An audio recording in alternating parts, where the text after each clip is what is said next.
자, 여러분 안녕하십니까? 오늘은 2019년도 5월 8일 어버이날입니다.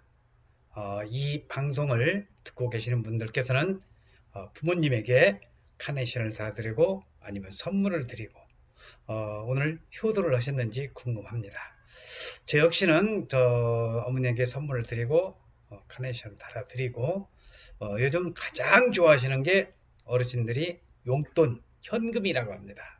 그래서 현금, 뭐 얼마라고는 말씀드리지 못하겠지만 현금도 용돈을 드리고 오늘 그 어버이날을 저는 맞이를 했는데 참 안타까운 게 이제 이 어버이날이 가면 갈수록 이 경로 효친 사상이 없어진다는 겁니다. 우리 그 유명한 영화가 있었죠. 타이타닉. 1912년인가 기억이 되는데 그 항해 중인 그 배 타이타닉호가 그 빙산하고 충돌을 해서 침몰할 때 많은 사람들이 목숨을 잃었는데 이 영화를 보면은요. 특실의 한 여인이 배가 3분 후에 침몰한다는 소식을 듣고 자기 특실방에 들어가서 각종 폐물을 가지고 온 게 아니라 값비싼 폐물들을 뒤로 하고 오렌지를 가지고 화장되어 있는 오렌지를 가지고 그 오렌지를 챙긴다는 것은 상상도 못했잖아요. 그래서 비상자 식량으로 그걸 챙기고 그래서 우리 한순간의 위급 상황이 그네의 모든 가치를 바꿔버렸고 우선순위도 변하게 된 것 같은 그 느낌이 듭니다. 자, 이제 이 말씀을 드린 이유가 뭐냐면은 이제 은퇴의 순간입니다. 은퇴의 순간이 이제 다가와서 우선순위가 무엇인지 지금 인생은 100세 시대라고 합니다. 저 그림에서 보는 것과 마찬가지로 한문으로 부모가 써 있네요. 자식들이 부모를 저렇게 그 봉양을 한다고 그럴까요? 효도를 하기 위해서 저렇게 고생을 한다는 것은 노후에 그만큼 노후 준비를 철저히 안 해놨다는 거죠. 그래서 저는 오늘 여러분들에게 제목에 나와 있는 것과 마찬가지로 배우자와 자녀는 우리 은퇴 설계에 있어서 왼수가 아니라 바로 동반자다. 이것을 꼭 여러분들에게 말씀드리고 싶습니다. 자, 지금 세태를 우리가 정확히 분석을 하다 보면요. 자녀가 결혼을 했더라도 내 자신이 부모가 자식과 함께 살 생각이 없다는 그러한 부모들이 갈수록 늘어나고 있습니다. 제가 한때 대학 교수를 하면서 깜짝 놀랐습니다. 뭘 놀랐냐면 한 15년 전으로 제가 기억이 되는데요. 대학교 그 3, 4학년 학생들을 대상으로 해서 제가 이제 수업의 그 중간고사 시험이 끝나고 대학가 캠퍼스 잔디에 파랗파랗 꽃이 피고 그래서 중간고사 시험도 끝나고 해서 저기 뭐야 야유 수업을 했어요.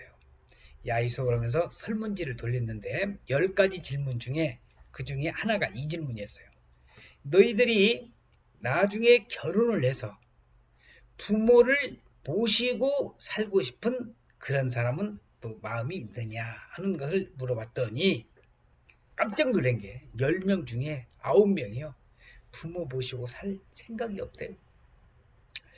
저 때만 하더라도 지금 60대에 50대나 60대 되시는 분들만 하더라도요.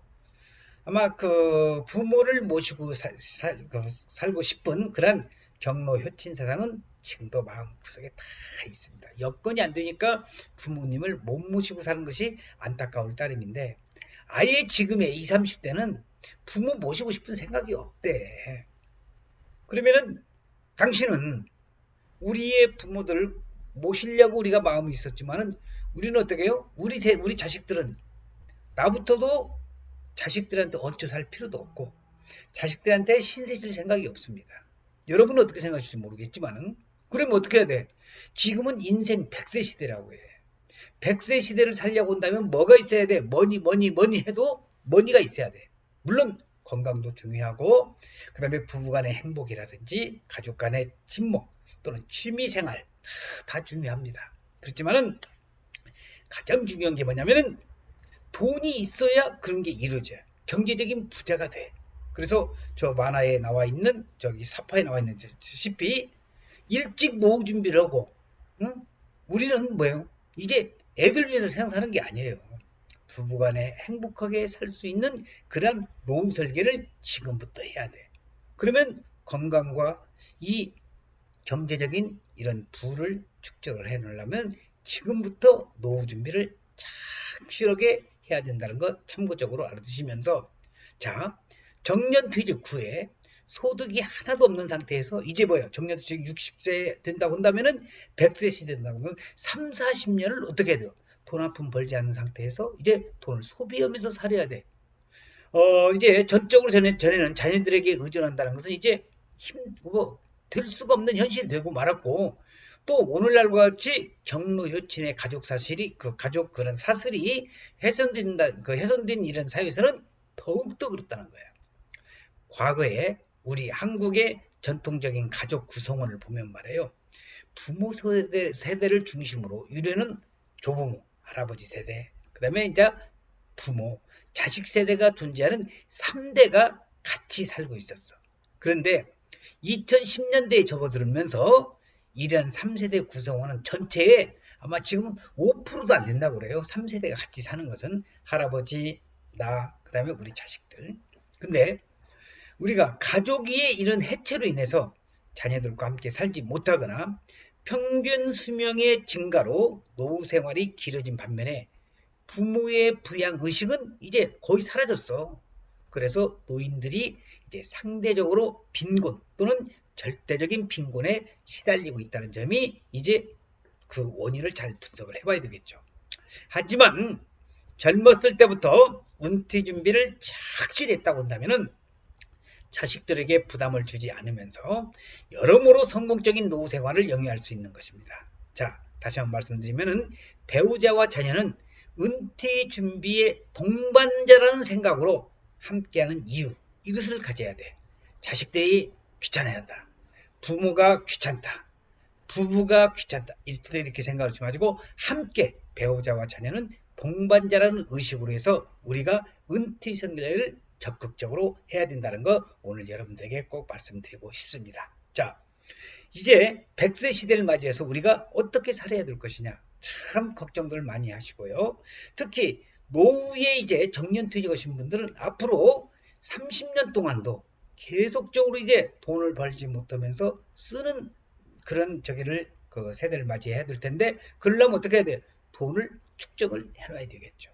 그걸 어떻게 해야 될 거냐? 저는 이제 부동산을 전문적으로 연구한 부동산 전문가로서 수익성 부동산, 그래서 월세가 꼬박꼬박 나오는 그런 구조를 만드시든지, 금융에 대한 또는 연금에 관련된 그런 여러 가지의 그 노후에 대비한, 요즘 그 노후를 대비한 은퇴 설계 이런 것도 많이 하고 있잖아요. 그래서 그런 상담도 좀 받으시고, 또 저와 같이 부동산으로서 이렇게 부동산은 가치는 계속적으로 그 미래가 가치가 상승이 되는 거기 때문에 월세도 꾸준히 받으면서 한다면 아마 그 노후 상품으로서는 그 부동산만큼 좋은 상품을 골라야 돼.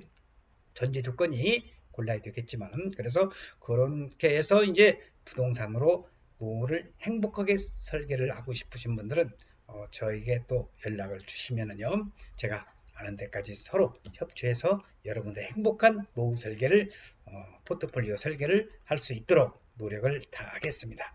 오늘 또 김행선 박사의 이런 그 동영상을 여러분들이 시청해 주셔서 감사드리고요. 항시 여러분들에게 아직은 저 혼자 1인 세대에서 이걸 찍고 있기 때문에 좀 부족한 점이 있더라도 여러분들께서 많은 이해를 부탁드리고, 좋다고 생각이 드신다면 좋아요도 누르시고 구독도 눌러주시면 제가 영상을 저 혼자 1인 영상을 찍거든요. 제 혼자 스스로 직원들 안 두고, 그렇기 때문에 저에게 힘이 더욱더 들 겁니다. 자, 오늘 또 시청해주신 여러분 대단히 고맙고요. 은퇴 노후 설계 지금부터 해야 됩니다. 그래서 배우자와 자녀, 동반자라는 인식으로 해서 부모님도 우리가 효도하면서 살 수 있는 2019년도 5월 8일 어버이날에 우리 부모님들을 다시 한번 생각하면서 효에 대한 그런 것을 다시 한번, 부모 섬김을 우리가 마음속에 새겨야 된다는 것을 다시 한번 말씀을 드리면서 오늘 동영상 촬영 마치겠습니다. 대단히 고맙습니다. 감사합니다.